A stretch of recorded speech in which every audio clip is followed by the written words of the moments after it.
Hi, everybody. Welcome back. This is Richard Sachs. I'm your host on Lost Arts Radio, and we're back with our friend Joel Skousen for the continuation of the history of the deep state. And you remember the last two episodes that we did, which I really recommend that you go back and watch all of them up to now, so that you'll get this current one in context, at least soon after, if not before.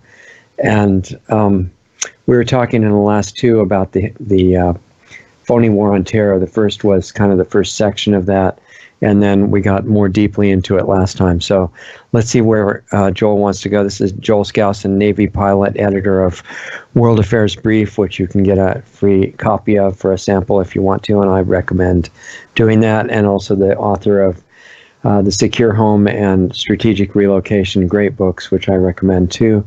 And he's been a consultant for a long time on intentional communities and building and upgrading secure homes, and a lot of things connected to that, which we'll get into later in the series.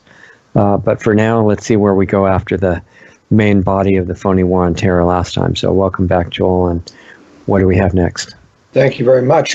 We talked about the specifics of the 9/11 attack and starting the war on terror. I want to go back this time first to fill in some of the blanks from 2001 through 2005, the specifics. First of all, even going back to the election of George W. Bush, the conservatives were just euphoric that a conservative was finally going to replace Bill Clinton. But it's very telling that Bush did not overturn any of the Clinton executive orders that he signed just before he left office. And Bush could have done that. Not a single one. And of course, when Clinton left office, he exonerated and gave a pardon to hundreds of people, including his brother, who was guilty in prison, as well as the worst one, of course, was Mark Rich. Mark Rich was the international financier that actually he was guilty of tax evasion, and that's why he fled the country and became an international financier. But he is the one that I suspect set up the Clintons' secret Swiss bank accounts and operated their money laundering aspect, and so that's why he deserved a pardon. It's interesting that Mark Rich was also involved in setting up a special slush fund for Yasser Arafat, who was the radical leader of the Palestinian Liberation Organization. And what's interesting is that Mark Rich, being Jewish, was also tied to Israel, and Israel was tied to getting this money set up for Arafat. In other words, Israel was playing like Arafat was our enemy, but in fact, Israel has been long ruled by globalists, and those globalists, were controlling Arafat. And I mean, this was $300 million they had in his bank account when Arafat died in 2004, I believe, which happened during this period. But this is a very incestuous relationship with how the international banking establishment covers up for various globalists. I pointed out in our last one that the Patriot Act was already written. It's a very long document, very detailed. It came out within a day, of 9/11, so they obviously had it written beforehand. It authorized domestic spying because, based upon the war on terror, it gave them government the power to censor. None of these things could have been done without a new Pearl Harbor terrorist type attack. Mm-hmm. I also want to cover the fact that there was a lot of information given about prior knowledge that the U.S. government had of this attack coming. Various high and influential people were warned not to fly on 9/11. Israel warned the U.S. a week in advance about the war on terror. And, this is kind of interesting because Israel obviously had advance notice. They had a team of people filming they basically had some students who were working for a construction company.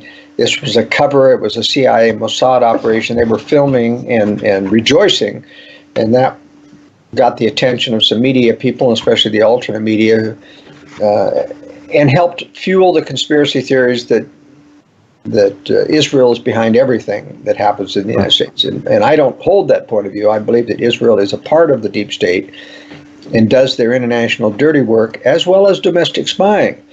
And I think I covered that before too, that Israel has been able to set up the equipment to do most of the domestic spying on behalf of the NSA and the government as a subcontractor for two reasons. One, so that if caught, the government could say it wasn't us, it was Israel. Right. And you know, Israel has this sacrosanct position in American politics that nobody can criticize Israel without being called anti-Semitic. And so there was a good deal of cover in saying, you know, we can let the Israelis take the blame if we get caught in spying, because nobody can hurt the Israelis. But secondly, because it was allowing Israel to steal technology as they surveilled and spied on everyone's telephone, including corporations. They were able to steal a lot of technology and get ahead technologically to boost Israeli technical sector, which is one of the most advanced in the world now. And sadly, they're allowed to share that technology with, not share, but sell that technology to China. And so that's one of the backdoor ways in which the deep state is being able to build future enemies, Russia and China, through Israel. Israel doesn't export to Russia, but it does to China. Other evidence of prior knowledge, the FBI was tracking all of the hijackers that it listed on that. In fact, a lot of them were CIA agents for a long time before. Many agents actually tried to blow the whistle on these hijackers, including the flight schools where they were taking flying lessons and couldn't fly. And these were Arabs, and the flight schools had contacted the FBI and tried to warn them that there was something up. And the FBI systematically shut down all of these whistleblowers. There was also the financial speculation, shorting stocks in the airliners that happened before that. Certain military bases were put on alert prior to 9/11.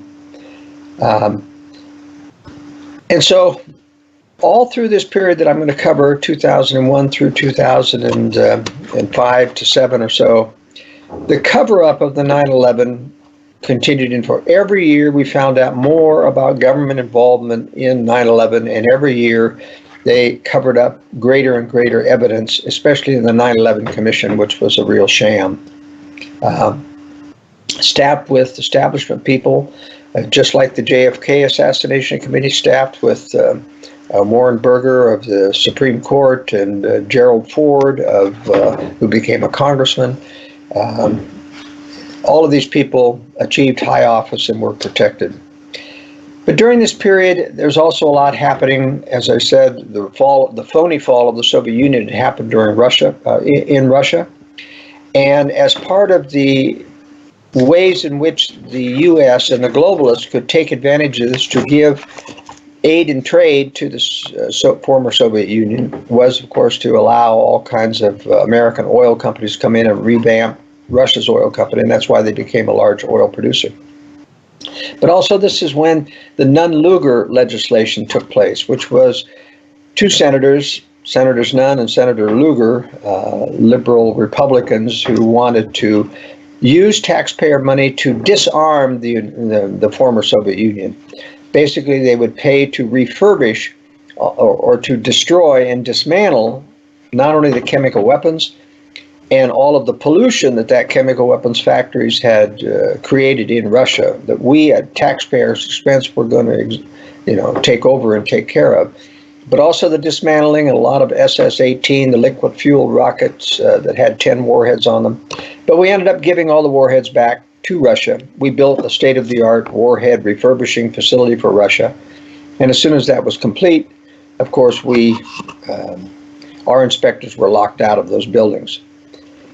Interestingly, Bush, supposedly as a conservative, did what Clinton could not do. He proposed a U.S.-Russia disarmament pact whereby the U.S. would destroy 2/3 of their nuclear missiles. This is typical of the way in which the globalists use a puppet conservative president to do what a Democrat cannot get done because of conservative resistance in the United States. Bush also signed in 2001 Executive Order 13233, which makes all presidential papers secret. Now, this was to keep anyone in the future from being able to find out through after a president had died, through presidential papers, what kind of conspiratorial things were going on. Wow. At the end of 2001, Rudy Giuliani was named Times Man of the Year, which, as I noted in the World Affairs Brief, meant they had political ambitions for them. He was to run for president, of course, later on, based upon that recommendation. But he was a co-conspirator in that because of his foreknowledge and knowledge of the government control of 9/11 when he was mayor of New York, having got out of building number 7 and not warning the firefighters in the World Trade Centers that they were also going to collapse. In 2002, the Enron scandal surfaced. And this is where we found out that the big 4 accounting firms were basically cooking the books for big corporations. And this was part of the draw of the big state into bringing big corporations into the government, into its sphere of influence, with the promise of immunity. And we've got the big 4 accounting companies who will, make sure that we cover for you. For example, Enron had, it must have been 800 or 900 foreign bank accounts. And of course, if a private citizen had even one foreign bank account, you'd have to reveal that. They had hundreds of foreign bank accounts of which they were using for slush funds and stockpiling money overseas. One of their vice presidents, a Mr. Baxter, was suicided. The coroner declared it a suicide before the police had even begun their investigation, before they'd even taken the blood samples and the fingerprints and done all of it. He declared it a suicide. This was clearly to silence someone so that in the ensuing investigation of the collapse of Enron, that they would not find out its government affiliations. 2002 also saw the bringing forth of military contractors in preparation for what would become the biggest ballooning of cost within the military, outside of the military, that is, the military contractors taking over a lot of operations in the military. And this was sold to the American people on being more economical, and it was not. These military contractors were making thousands of dollars a week as compared to soldiers. And of course, corporations like DynCorp surfaced, who we found out later became involved in drug trafficking, in sex trafficking of underage girls in Kosovo and Albania. All of that was due to the military. And that started during the Bush administration, during a conservative administration. They can get through anything relying on the patriotic fervor of conservatives to back anything that's pro-military. The war in Afghanistan began in 2002. There was a lot of bombings of civilians in the shadow war in Afghanistan. A lot of this was done by the CIA. In Black Rock, Area Commander, U.S. Army General Tommy Franks, complained that he had no authority to countermand any of the CIA black operations. And this is more proof of a government deep state that, that their arm of enforcement, the CIA, could get away with murder without anyone in the Army or the regular military being able to countermand them. Chemtrailing also came to the surface during 2002. That's when the first films started to surface, proving that they were spraying within the skies. Airliners looking down and seeing another airliner start to spray and turn off and on their spraying, and the commentary of pilots discussing that. That also shows that it's not just put into the fuel beforehand, right? Because then they couldn't turn it on and off.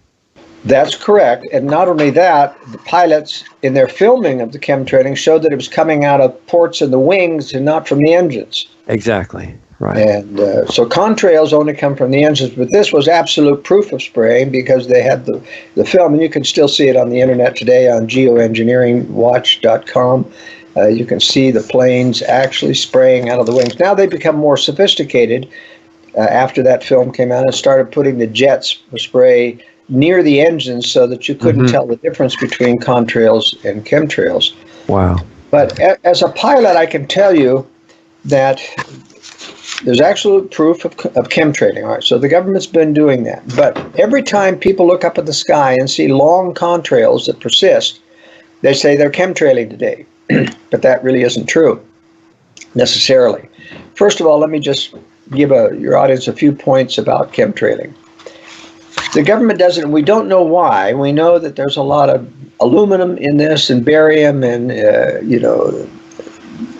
the government is even proposing that they chemtrail in the future in order to combat global warming. So it's another one of those, but they've been chemtrailing for years before the global warming thing was even a threat. Right. So we really don't know what they're doing up there. And it's one of the best kept secrets in the world. They have started, well, actually up into 10 years ago, they started retrofitting some airliners with chemtrailing equipment. But once again, that got released to the public when one of the mechanics, leaked the fact that he was refilling these tanks, special tanks built into some of the airliners. So the government has not pursued putting a lot of chemtrailing equipment in airliners, because it's just too hard to keep the secret. When you're on the military base and you deal with military airplanes, you can do that. So here's my point that people need to understand. Under certain or conditions of high humidity in the high atmosphere and temperature, chemtrails or contrails can persist. In other words, if it's very dry and low humidity, those contrails, which are ice crystals formed from the water vapor coming out of as a result of combustion, will evaporate fairly quickly. The more humidity in the air, the less they will evaporate. And you can get chemtrails that even persist for contrails that persist for a couple of hours. So here's how I can judge. If you have a high-powered telescope and binocular, you can look at the aircraft itself and see if the contrail or chemtrail is coming from the engines.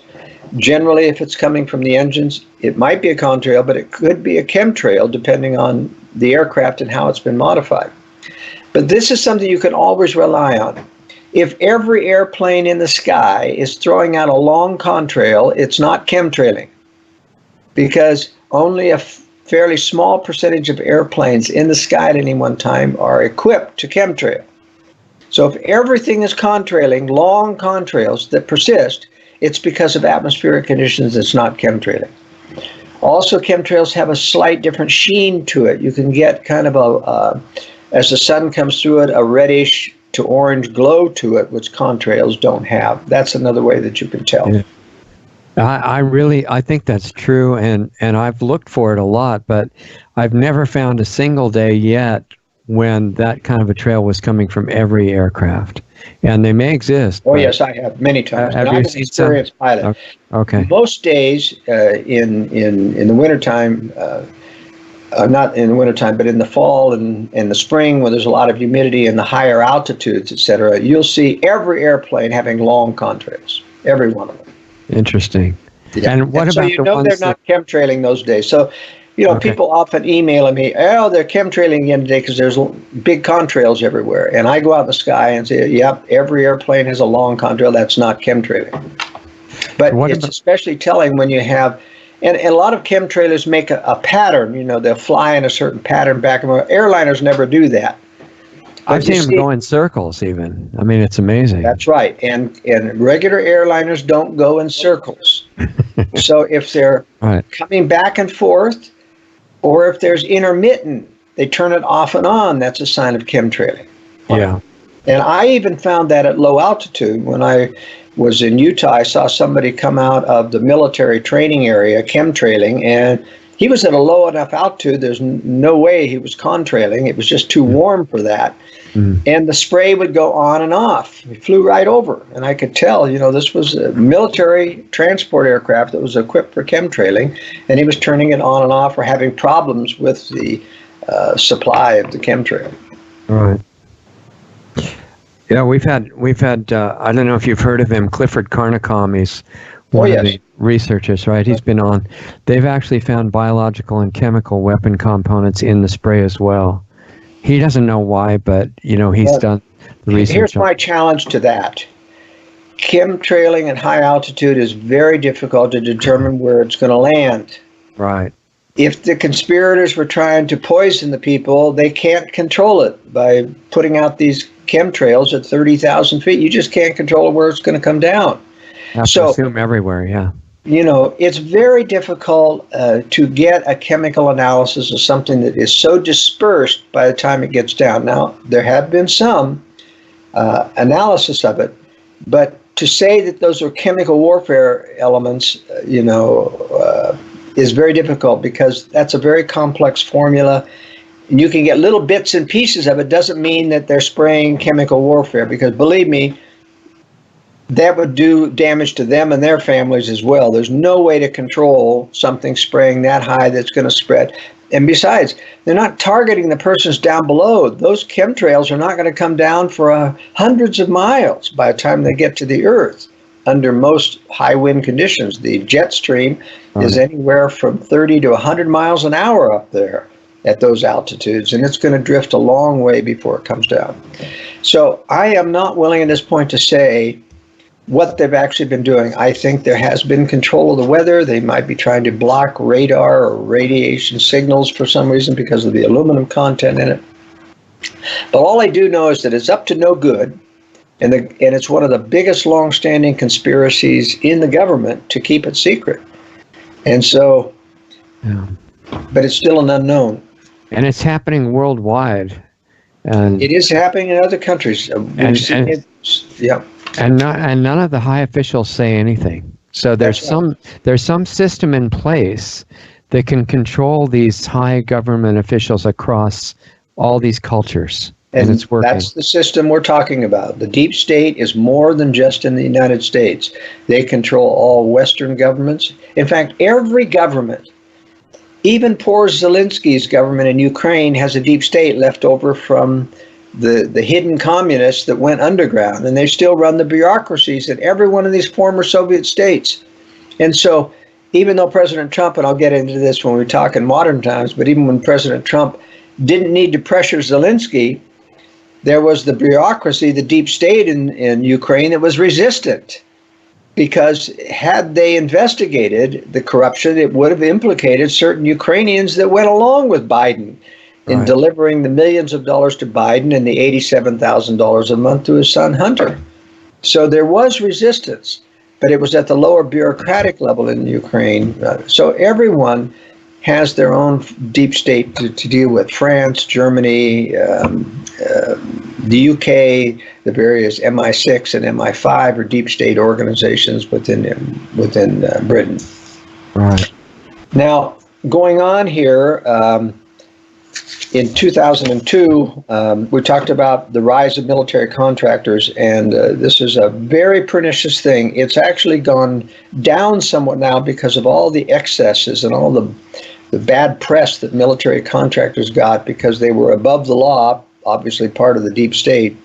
And but it was part of probable deniability, where the government could do illegal acts through contractors, and they'd have less whistleblowers, by the way. All throughout the 1980s and the 1990s, you had all these whistleblowers coming out of the military complaining about being forced to run drugs and to pack drugs in their helicopters and their airplanes and other things. And so that's when, in 2002, they started this rise of military contractors. We're not going to use military people. We get too many whistleblowers.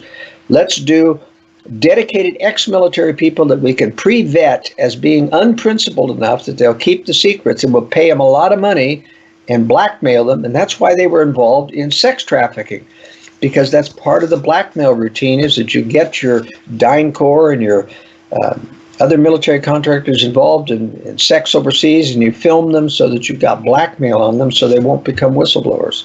They could become government officials and industry executives, though, right? Yeah. But normally, a lot of these hardened military people don't make good executives. Very little of them, do that. The war in Afghanistan began first after the war on 9/11. A lot of bombing of civilians, etc. And we saw in 2002 then the beginning of the setting of the stage for the war in Iraq.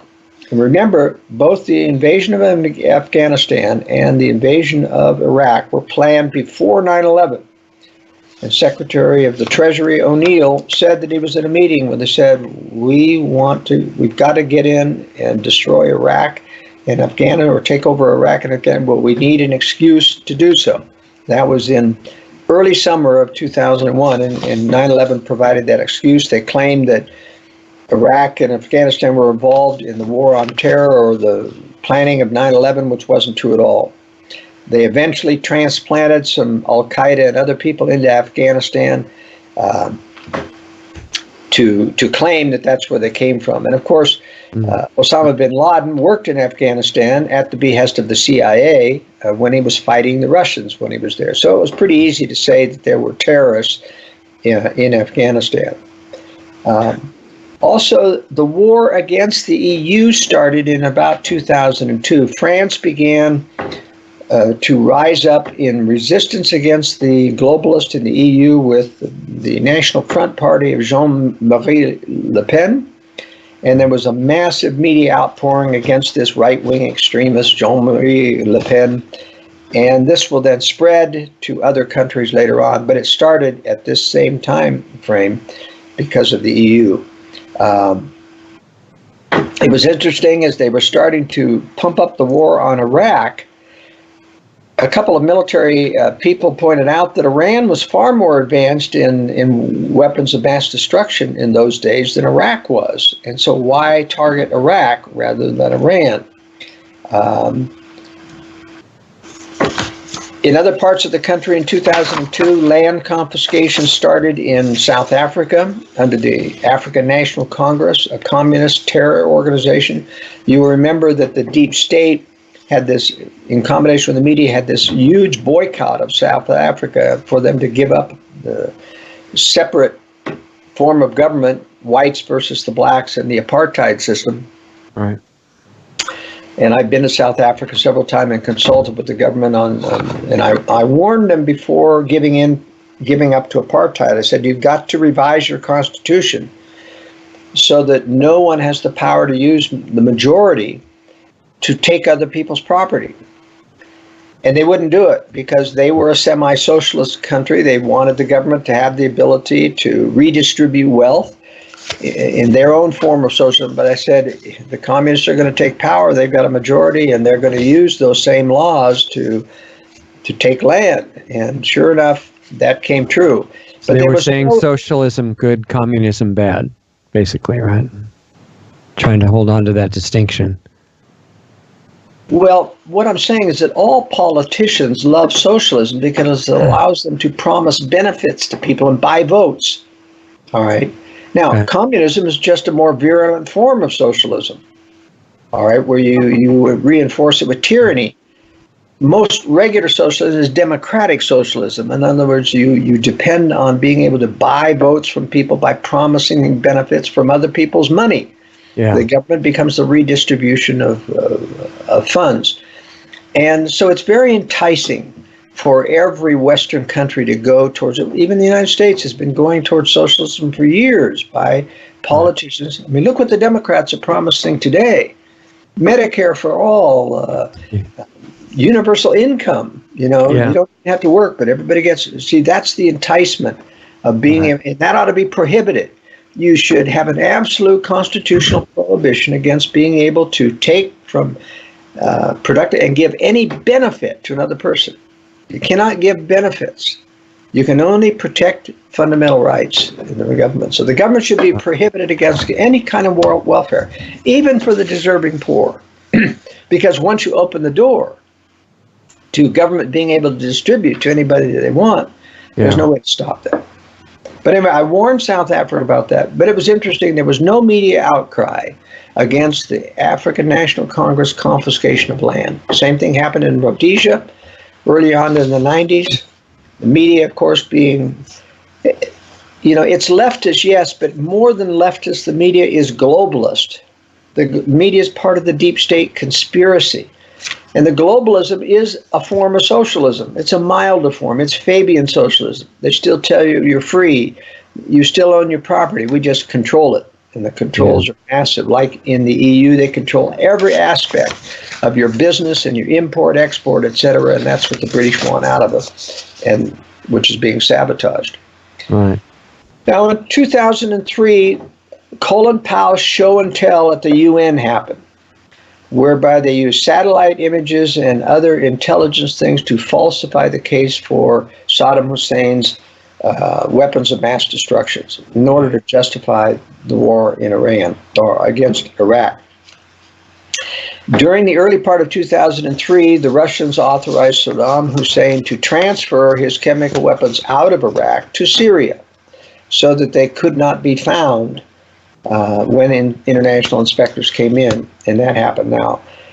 The U.S. knew about that. They still said there were weapons of mass destruction, even though they had satellite images knowing that those weapons had been transferred to Syria, proving that they needed an excuse to attack and that they were going to do so. It's interesting that there was no declaration of war against Iraq. And of course, all of this War Powers Act controversy with Congressman Ron Paul came up in 2003. Well, let's have a declaration of war against Iraq. No, we don't want to do that. We're just going to do this under a terrorist action, anti-terrorist action. And the reason is they want to set the stage for intervention widespread, and they've been intervening ever since. Also during 2003, the big scandal about torture came up, torture of Iraqis in the prisons there. And the secret, and those tortures, by the way, brought forth the confessions of Khalid Sheikh Mohammed, the so-called mastermind of 9/11. But as I pointed out on the World Affairs Brief at the time, it was so unreliable, the torture confession. He ended up torturing to every terrorist event that happened in the last 10 years. One single person confessing to it all.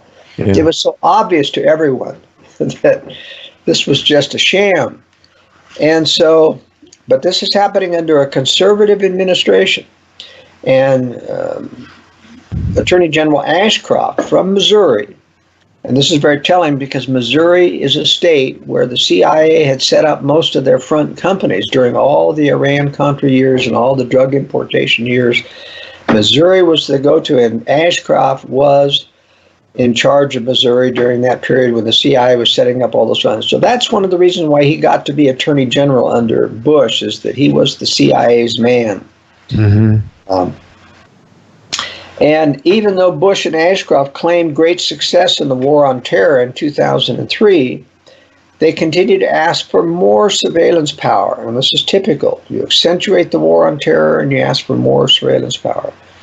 You had continual TSA increasing of their demands on American travelers. You had the shoe bomber happen, which was a falsified terrorist attempt on an airliner where a person tried to light plastic explosive hidden in the heel of a shoe.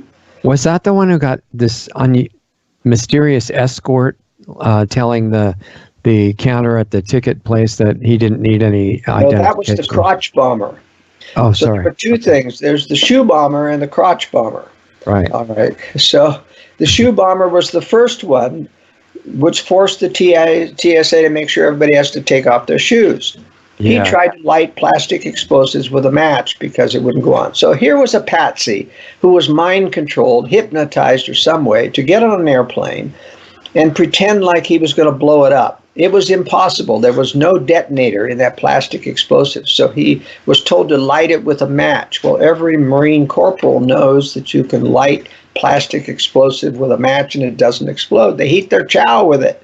Right. They take off the plastic explosive tabs off the mortars and they heat their chow with it. So no trained terrorist would have thought that he could blow up the airplane by lighting with a match. So that was the proof that this was a patsy.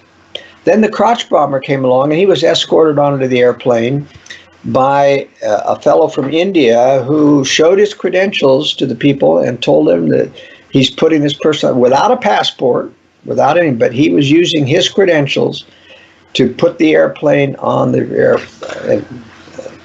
airplane. Do we have any idea who that was? No, we don't. I mean, he was.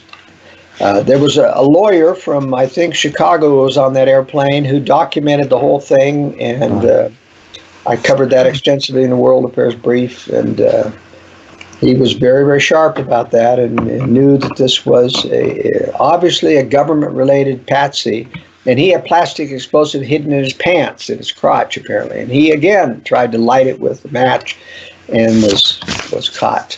These guys are willing to go through the unpleasantness of being in an explosive event because they're expecting to go to paradise, I assume, right? Is that No, I don't think. For whatever reason, I think these are mind controlled and hypnotized. Okay. And the guy was clearly out of it, said the lawyer. He said he was in a daze. He had to be hand carried, someone with his elbow, walking him onto the airplane. This guy was not capable of doing it on his own. So he had to be drugged or hypnotized or in some way disabled. But I think it has to be hypnotized because at some point he's got to try to light the explosives. So Yeah. in any case, clearly a government operation in order to keep the people of America tied to this odious TSA requirements that we have. Right.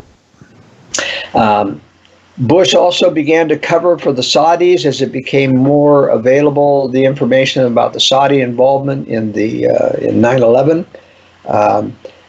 Both Ashcroft and Bush lobbied for the renewal of the Patriot Act. At this time, it was also became very much aware, and I covered in the World Affairs Brief, that George Shultz and Dick Cheney were really running the Bush administration. Shultz is the one who told the powers that be that he had properly got George H.W. Bush, or W. Bush, ready for the presidency. He was ready, even though he was a nobody. He knew nothing about foreign affairs, etc. But Dick Cheney was running the show during the Bush administration. Expanded its staff to over 600 to manage every part of government from his vice president's office. Tony Blair, who was a Marxist in the UK, became prime minister, and he was also deeply involved in getting the UK to go along with the attack on Iraq. I think that he became a globalist. He's like Barack Obama, who starts out as a Marxist, was bought out by the globalists, became a globalist puppet, and was made wealthy. They don't make communists wealthy, but they do make communists who join the globalists wealthy. Bob Woodward's book, Plan of Attack, came out in 2003, which outlined all of the details within the Bush administration about planning to attack Iraq and Afghanistan without justification before the war. In 2004, the torture became an issue again, and there were a lot of false flag claims about suitcase nukes out of Iraqis and other people in the United States, which I took time to debunk. Suitcase nukes, by the way, are the crown jewel of nuclear technology. To have it so miniaturized that you can put it in a suitcase. And the trigger events, the tritium triggers within the suitcase nukes have to be renewed every year. So it is not possible to have a stolen suitcase nuke that is going to be usable indefinitely, hidden in things. And these are the most highly prized weapons of the Soviet Union or China or the US, and they are not lost to terror. These things are put out as to foment the world on terror, to keep people afraid of this image of terrorism, to claim that suitcase nukes were stolen from the former Soviet Union. As I say, it never really fell. The government and military never lost control of their nukes, let alone the suitcase nukes. Okay. Revelations of Israeli spying came out again in 2004. The U.S. had to cover up and explain it away. Arafat died, and it was found out that he had over $300 million in a secret bank account in Switzerland, set up by the Israelis through Mark Rich. Interesting. Okay. Yeah. Most people would never believe that kind of connection. George W. Bush wins a second term over John Kerry. And they began now to target Iran and Syria and criticize them and their weapons of mass destruction. In 2005, we have more of everything, more inflation, more war, more corruption, more sin in the United States. So it's things are just getting worse under a Republican administration rather than better. All right. Now, in 2004, that's the first time we find that, oh, by the way, I think I did cover that in the last episode, but the war in Iraq was precipitated by the U.S. ambassador to Iraq, April Glaspie, telling Saddam Hussein, or at least his ambassador, who asked the U.S. what would they think if the U.S. invaded Kuwait, Right. and they said the U.S. would have no opinion, meaning they gave him the go-ahead. Yeah. As I explained before, Kuwait and Iraq both have an oil field under their borders, and Iraq was claiming that Kuwait was drawing too much out of the same common pool, and wanted them to invade. Now, I happen to think that Kuwait, being under the influence of the West, was told to overpump from their side so as to provoke a war with Iraq. Now, why the war in Iraq? It wasn't involved with terror. Saddam Hussein really wasn't a threat to anybody. Didn't have anything to do with 9/11. Well, in the first place, I think we have to understand the larger globalist agenda. As happened during the Clinton administration, they attacked Kosovo and Serbia, and they did so after the phony war of the fall of the Soviet Union, in order to antagonize the Slavs against the West. Prior to that, after the fall of the Soviet Union, the Slavic people were very much pro-Western and wanted to get out far away from communism as possible. And so when the deep state authorized the bombing of civilian infrastructure in Serbia in response to the provoked war on Kosovo, Kosovo was in fact destabilized by the West by unleashing a bunch of communists from Albania, so Kosovarian communists in Albania, neighboring Albania, to come into Kosovo and tell all the Kosovarians under threat of death, you need to exit the country. So they created the exit and blamed it on the Serbs, as if the Serbs were pushing out the Kosovarians, which wasn't true at all. And so they authorized the bombing of Serbia, doing dams, electrical power plants, radio and television stations, hospitals. The U.S. bombed civilian infrastructure, bridges, roads, nothing military, to make the Slavic people hate the U.S. So the globalist agenda means if we're going to build for a World War III agenda, we need to provoke Russia and China into attacking the West. And we need to give them an excuse so they don't look like the aggressors. So we're going to become the bullies of the world. So even though there's oil machinations and there's regime change machinations, they use the excuse of the war on terror, which they created, the deep state, to create the image of the U.S. as the bully of the world, because the people in these countries know that they aren't creating the terrorists, that somebody else is creating the terrorists. And the U.S. is coming in and bombing civilian infrastructure in order to destroy people's confidence. Now, Iraq was designated as the one to start this hatred against the West. And that's why the U.S. bombed, Shiites and Sunnis and created hatred in both. Eventually bought off their militias so that they could win the war, and then proceeded to build the largest embassy in the world in the Green Zone in Baghdad. Right. And from that embassy in the world, they control the war on terror. Not from the U.S. embassies. The deep state works out of the embassy in Baghdad. That's when they operate all of their weapons depots for bringing in Soviet bloc weapons to hand over to ISIS and other controlled terrorists, all coming out of the Green Zone in Baghdad. And that's one of the reasons why they needed to take down Saddam Hussein, to get control of the entire country. In addition, they knew that the ultimate target was Iran. And that's the next subject that we're aiming for. Controlling Iraq, and that's why the U.S. military is never going to leave Iraq, is because they intend to go after Iran, and Iran is a much more difficult military to take down than Iraq.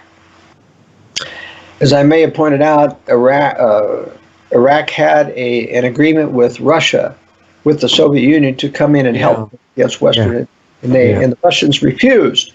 They put in a few resupply airliners, but that was it. There was no military assistance whatsoever. But the Russians did eavesdrop on the U.S. Operation Iraqi Freedom, to eavesdrop on our electronic countermeasures, all of the electronic signals we would put out to jam the Russian equipment that the Iraqis had, so that they could develop countermeasures. And they also developed secret anti-tank weapons, which they practiced in Iraq on U.S. tanks, killing a couple of Abrams tanks.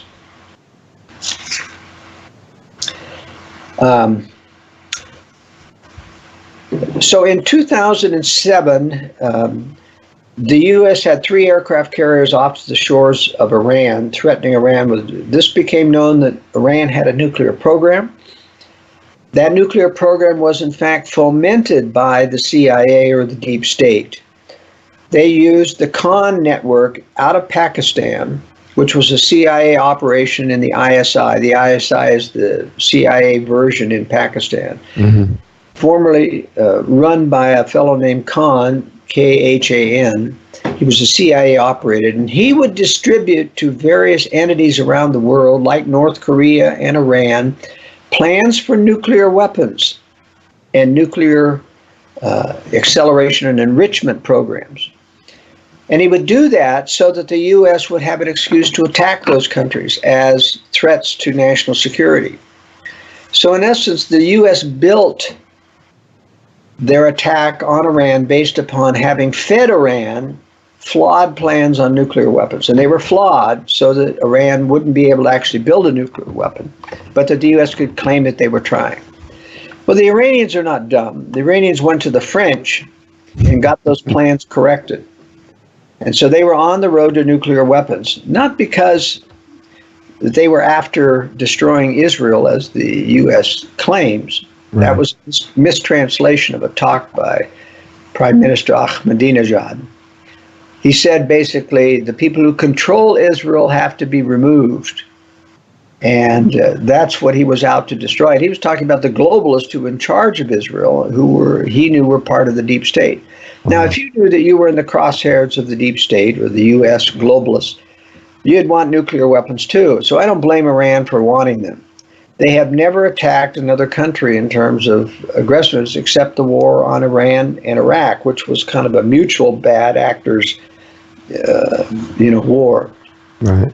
But in any case, based upon the threat that the U.S. intelligence community said that Iran faced about weapons of mass destruction and the threat to destroy Israel, they had 3 aircraft carriers off the coast of Iran ready to attack, clear back in 2007.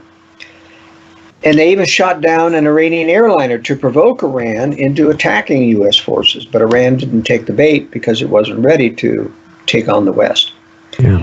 Then Ron Paul decides to run for president in 2007 for the 2008 election.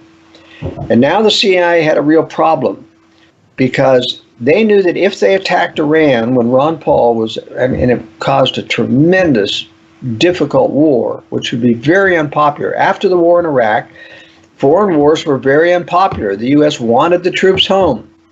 And the U.S. kept dragging their feet. They finally had to ship in billions of dollars in $100 bills on pallets to buy off the various opposition forces. Otherwise, the U.S. never would have won the war in Iraq with these militias, any more than Afghanistan. You have to buy them off. And by the way, the U.S. is in Afghanistan to control the drug trade, which was formerly controlled by the Soviet Union. And drug trade is probably 3 times bigger now that the U.S. has been in control and allowed these drug lords to continue to operate. I had heard that they're making sure that the rare earth mineral trade for China stays safe. Well, that's really not true. There are rare earth minerals, but China right now controls most of the rare earth minerals already in the world. Yeah. So you're not going to stop China's control of rare earth minerals by keeping them from coming into Afghanistan. Look, no, I'm saying to protect their ability to get them from Afghanistan. To protect China's ability to get them from Afghanistan? Is that what you're saying? Yeah. I'm not saying I know that's right, but that's what I'd heard. Well, I don't know of... That would fit into your scenario, basically. I don't know if that's a factor.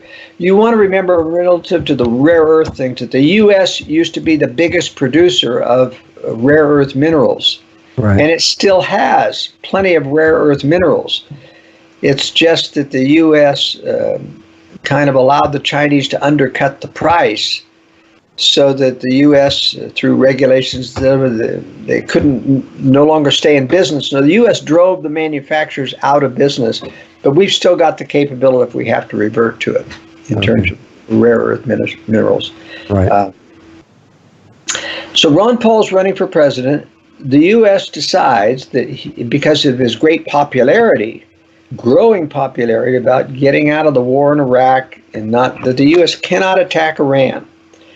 So they modify that year's National Intelligence Estimate, the NIE, to say after 2 years of saying Iraq and warning Iraq's nuclear program, suddenly say, I'm sorry, Iran's nuclear program, that Iran doesn't have a nuclear weapons program. Everyone's shocked. The NIE suddenly says Iran is not trying to develop nuclear weapons. And so that's an excuse to stand down. The aircraft carriers leave. Ron Paul is defeated in the primary through machinations of the Republican Party, manipulating the election to make sure he doesn't show the true results. I mean, this shows the deep state control over both parties at the highest levels. Once Ron Paul is defeated in 2008 in the primaries, 3 aircraft carriers back into Iraq. In the 2008 NIE says that Iran's weapons program is back online. Incredible manipulation. Yeah. Amazing coincidence. That's right.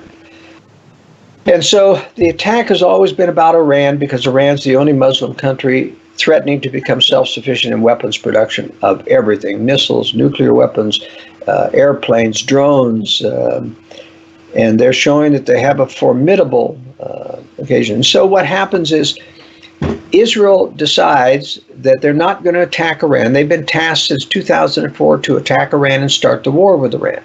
First of all, Iraq delayed that. They had to get Iraq out of the way.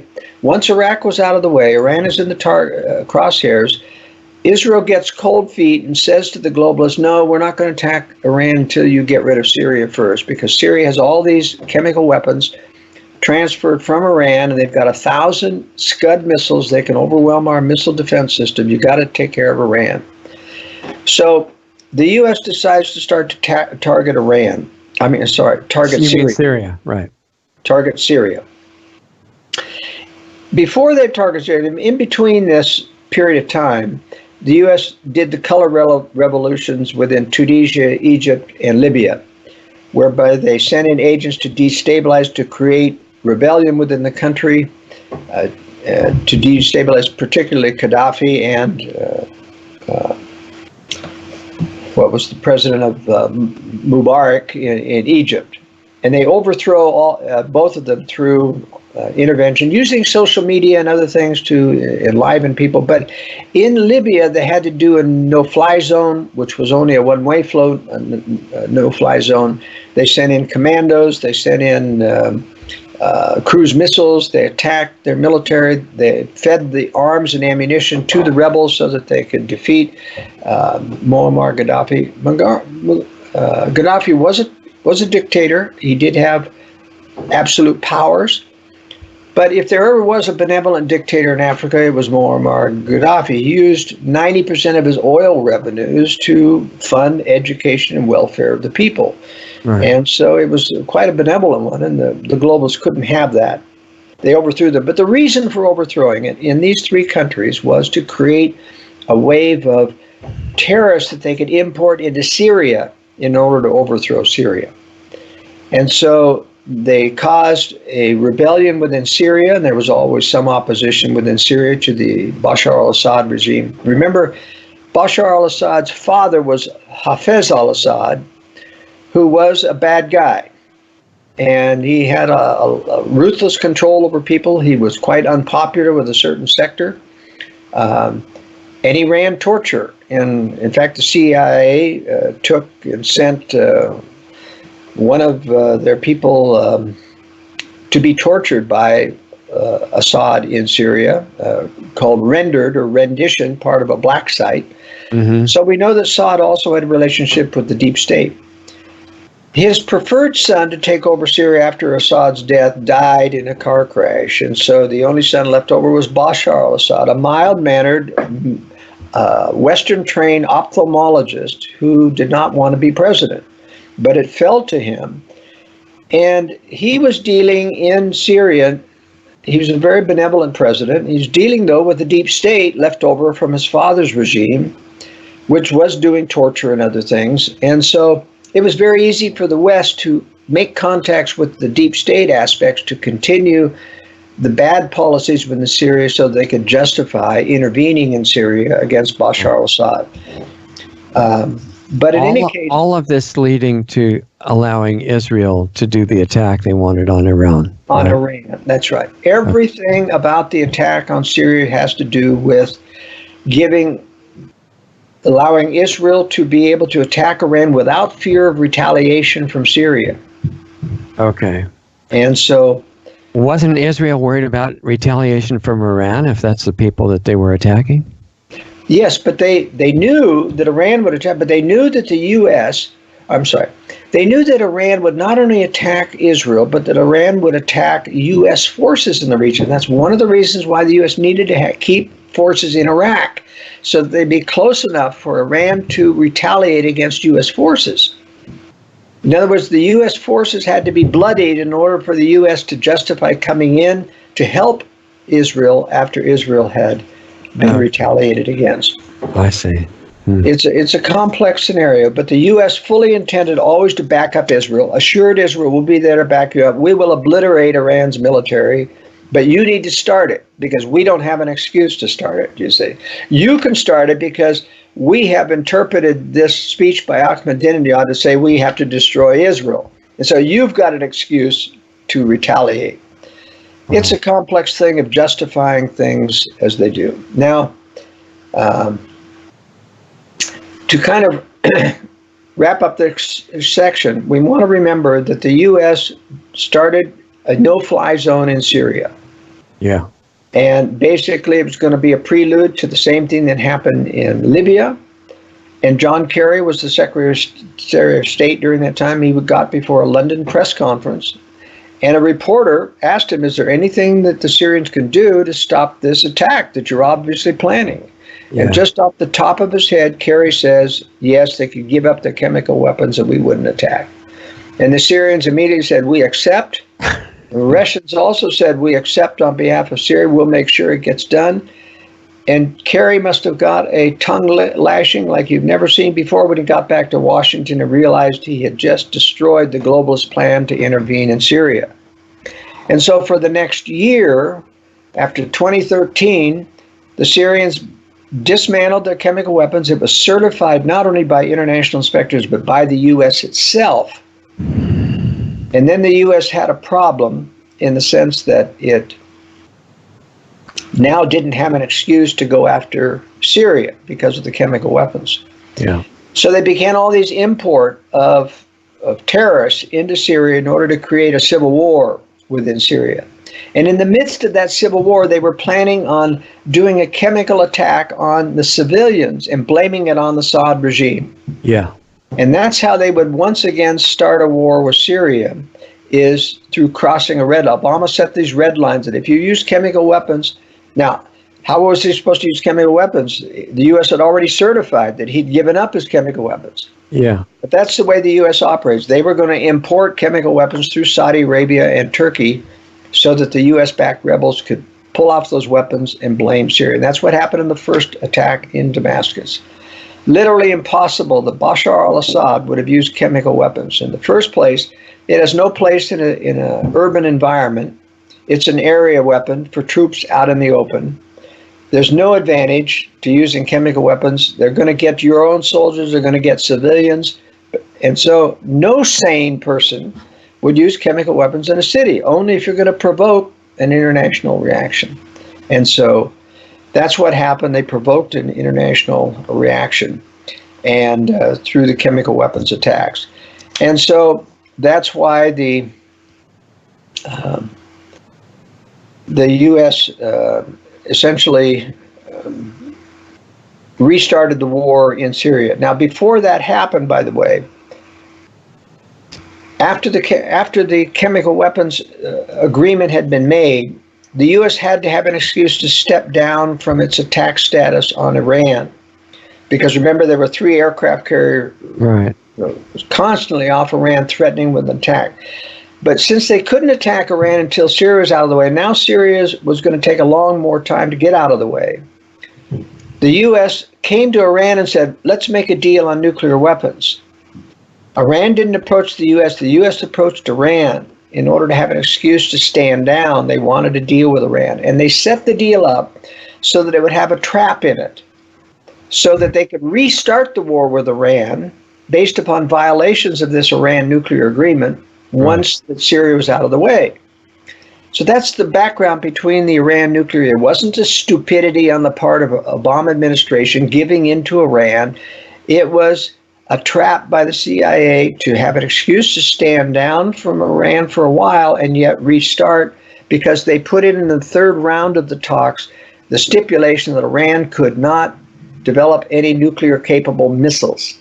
They meant that as a ban on all missile development in Iran, but Iran got the United Nations to agree with them that the missiles that they were creating were not nuclear capable.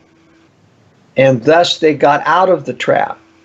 And that's why when Donald Trump got elected, the globalists got to him and said, now you can get out of because they knew the nuclear agreement wasn't going to, the trap was gone.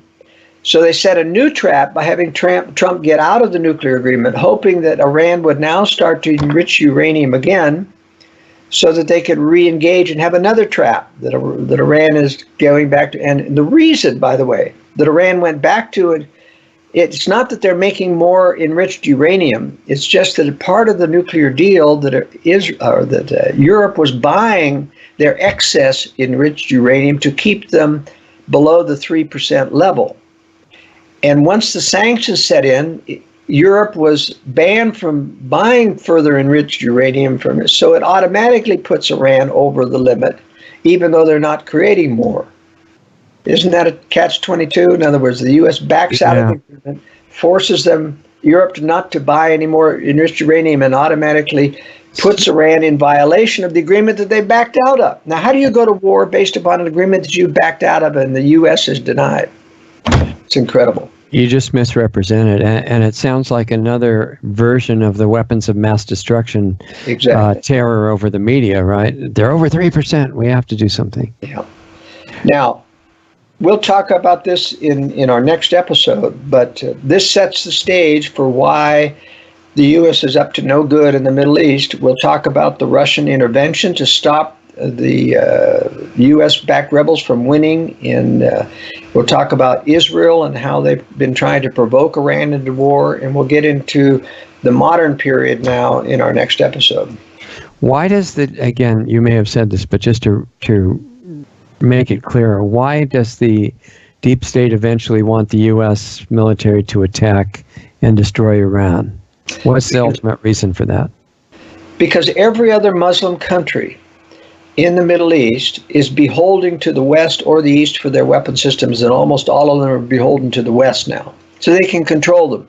They're cannon fodder in future war. But Iran is the only Muslim country independent of either East and West in terms of weapons development, and they cannot tolerate that.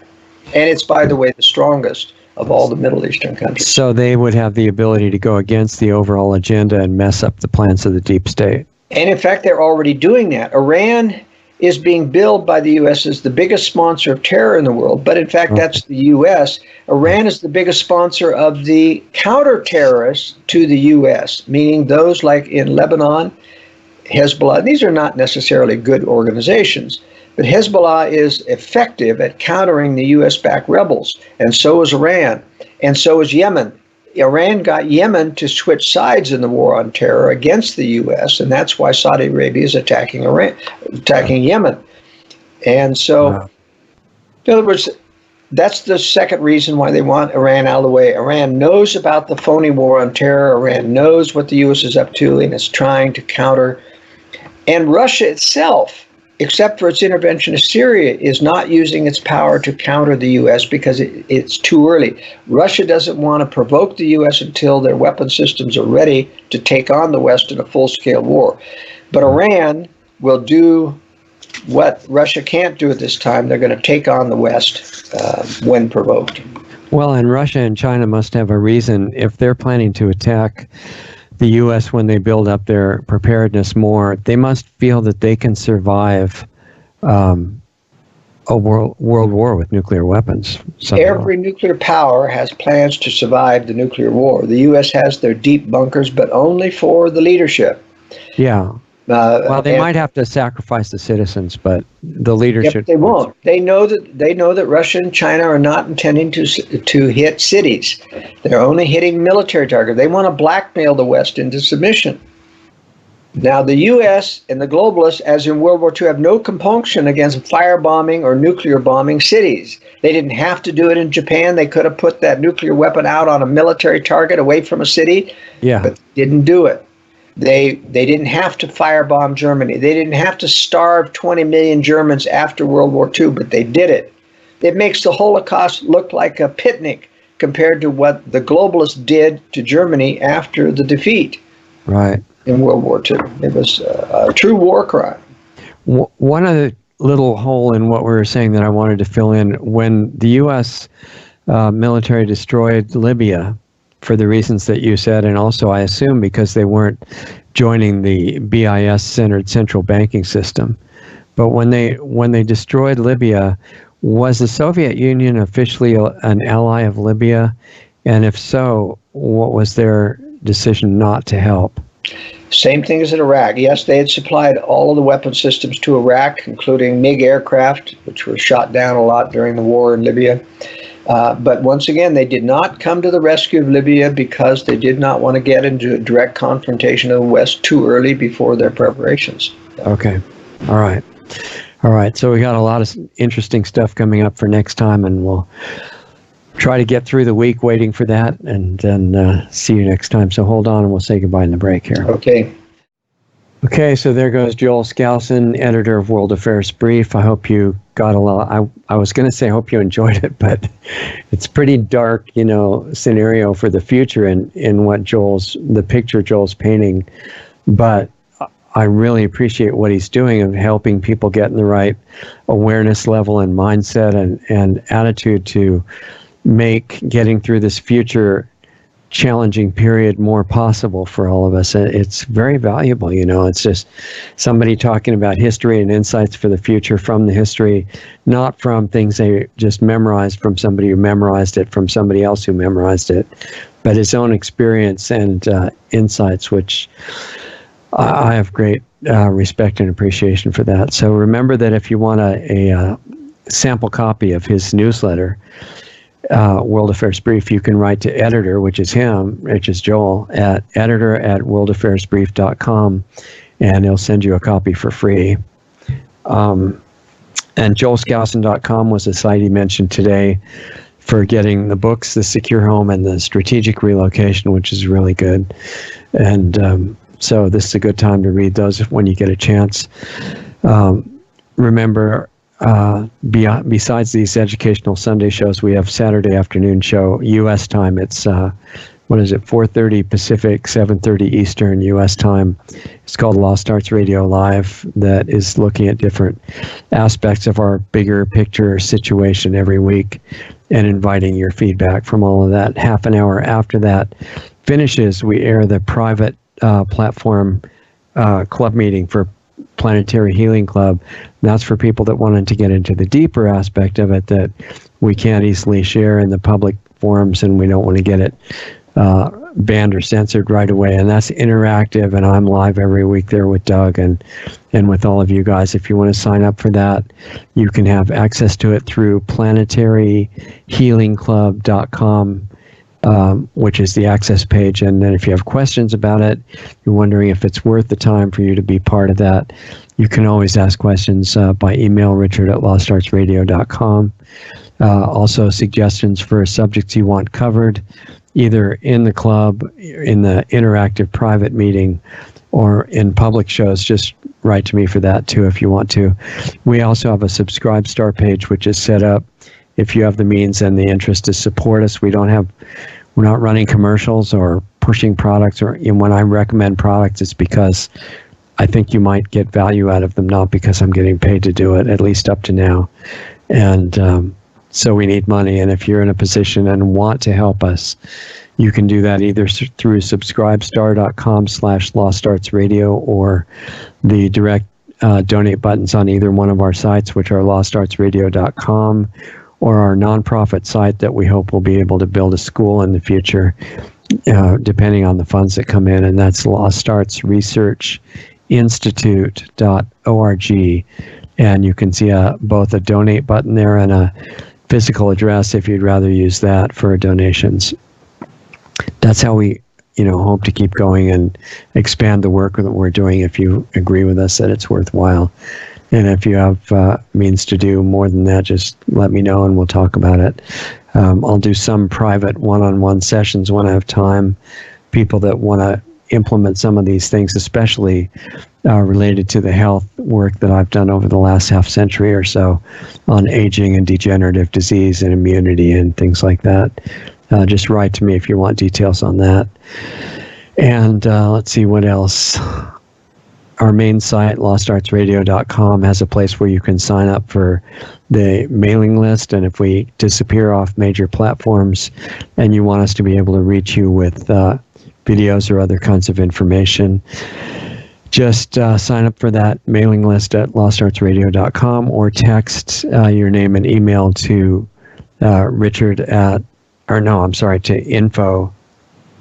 text it.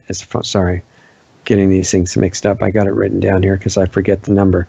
Text your name and email address to get on the mailing list to 928-235-4676. Or you can write, what I was thinking of, you can write to info@lostartsradio.com, a name and an email address, and you'll be on that list as well for if we need it in the future. Other than that, I think that's about it. We always like to hear your feedback, so feel free to reach out to either one of us, Richard or Doug, at lostartsradio.com, and we read everything that you send in and respond as time allows. And really appreciate you sharing the time with us. Take a look at Joel's information on his sites and in his books. It's really well worth studying, and we'll look forward to seeing you next time. Talk to you soon.